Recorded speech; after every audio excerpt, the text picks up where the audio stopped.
Welcome to Technology and Education Today. I'm Richard Smith. And I'm Caroline Crawford. And today we are talking about differentiating education, instruction in the classroom. Differentiated instruction. Differentiated instruction. Well said. And, and essentially this means that teachers, in essence, vary their instruction within one class to meet the needs of particular students. Either groups of students or individual students, so that in essence the entire class can more or less advance at the same rate. Now this sounds like a great idea, right? I guess it doesn't sound like All I keep thinking of is you're specializing your instruction so that you meet the needs of individual learners and they can all supposedly hit the same objective. Is that a fair statement? Right.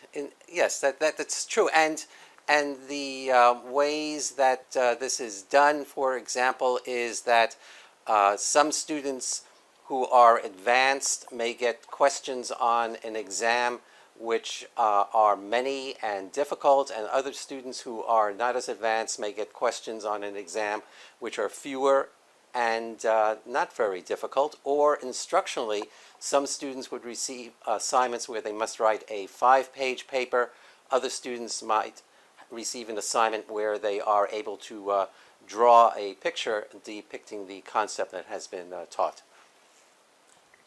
I find that interesting because those are meeting different objectives, and at least in the courses that I've always taught, from middle school to high school to undergraduate to graduate school, I was always mandated to treat every learner exactly the same, meaning same objectives, same instructional content. I may support them in different ways, but the assessments and the information offered was the same. So I find that interesting that differentiated instruction is somehow okay to treat everyone differently based upon the quality or perceived talents or efforts associated with each learner. On the other hand, everybody is treated differently. Mary and Joe and David and Sally are all treated differently in the same class. Yet when it comes to standardized tests, everyone is treated exactly the same. So, and this is not a fair statement, but dumbing down the curriculum for someone that is perceived to be not as talented or intelligent or whatever as the next person, to me, is not only offensive, but it is differentiating instruction to the point that it is taking away from the quality standard that each student should receive in a classroom environment.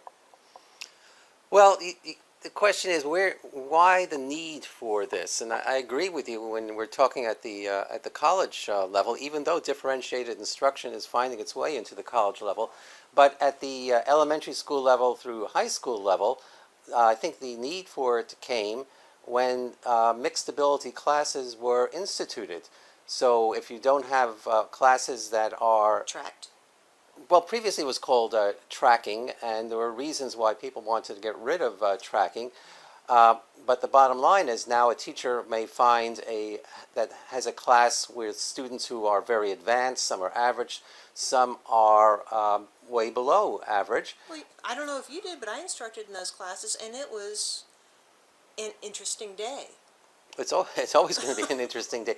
And then in addition to that, in addition to the mixed ability, you also have students who have been mainstreamed, who normally in previous years would have been considered special education students and put into their own classes.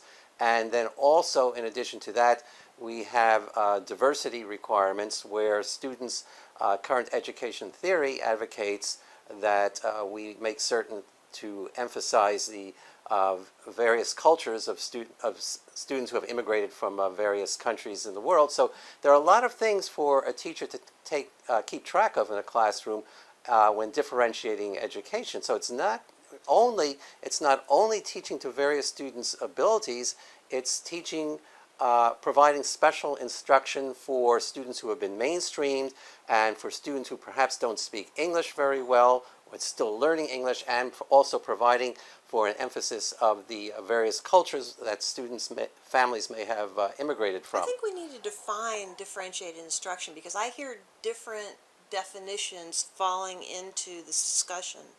Are we talking about when students are tracked by their supposed ability levels and then differentiating instruction for people who are more multimedia savvy or social or who engage more fully in the written word?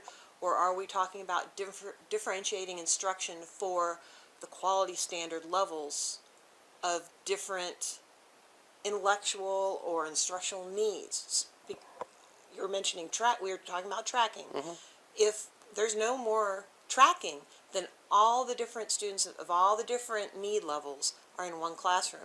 So differentiated instruction means something totally separate and apart, depending upon the environment that we're speaking about. Well, So define differentiated instruction for me. I think you are correct, and I wouldn't, at this point, I wouldn't specifically define differentiated instruction because I think you're right. What you're leading on to is that there are several different definitions of differentiated instruction, and frequently you will hear people say, well, what differentiated instruction means to me, or my definition of differentiated instruction. But I think the common thread that goes with all the definitions of differentiated instruction is additional work for teachers. Oh, absolutely. And But that's so many teachers do that. For example, in a track classroom environment, so many teachers naturally enhance the instruction to engage in different ways and means of supporting the students' learning. Whether we're talking about a team environment, whether we're talking about the integration of technology in more of a multimedia, socio-cultural type environment, that's a totally different discussion than you have a mixed ability classroom and you're differentiating instruction, meaning you're dumbing down for some students, you're enhancing for others. That is a totally different discussion. well, we like to say we're making the curriculum more accessible for some students, and that's cute and lovely, but when other you're students supposed to meet the same enrichment. instructional objective in the classroom, that is not a fair statement. Well, but the bottom line, as I said before, a major concern is the amount of work that a teacher has to do in order to differentiate instruction. So instead of having one lesson plan, you could have from 1 to 3 to several lesson plans, not counting individualized instruction plans that some of your students might possibly have. And you mentioned the mainstreaming of people who have been designated as special needs for whatever type of ability issue there might be. So that's additional effort on top of what you're currently speaking of. It becomes a big job, and the basic thing, as far as I can tell, is that it's caused by mixing ability groups within a classroom. So when you consider that it is a hard job to differentiate instruction well, it takes a really good teacher, and It's a hard job just to instruct well. Right. That's hard enough, and Right. then these other layers are just adding to the difficulty and chaos. So we have approximately 4 million teachers in this country, and if you were to be able to accurately judge or evaluate their ability to teach, it would most likely form a bell curve, which would mean that teachers... Not even remembering the whole bias involved in teacher evaluations. Right. Just if you could accurately do it, it would most likely form a bell curve, which would mean most of your teachers are average, which would make it... Which is great. Which would make it difficult for them to differentiate. A small group of them would be really excellent to outstanding, and they could differentiate well, but that's a very small group of teachers. Big problem would be from the average going the other way, which would be from average to really bad, which means those teachers would be doing a increasingly poor job of differentiating instruction. So if the problem is... I don't know if I agree with that statement, but okay. If the problem is providing the best possible education for students, I would say then make the teacher's job as easy as possible. I think if we talk about tracking, really we should talk about ability grouping. Tracking sort of implies that the students get in a track that they could never leave. Which is not a true statement. Yeah, but if you ability group your students and you provide many pathways to exits so they can move to other groups which may be more advanced, I think it would make life easier for the teachers, and they would teach a lot more effectively. And another thing that pops up with differentiated instruction is that the students are observant, and the students within a class can tell when the assignments that they're getting within a class are different from the assignments that other students are getting in a class. Differentiated instruction. Everyone's treated differently. Right.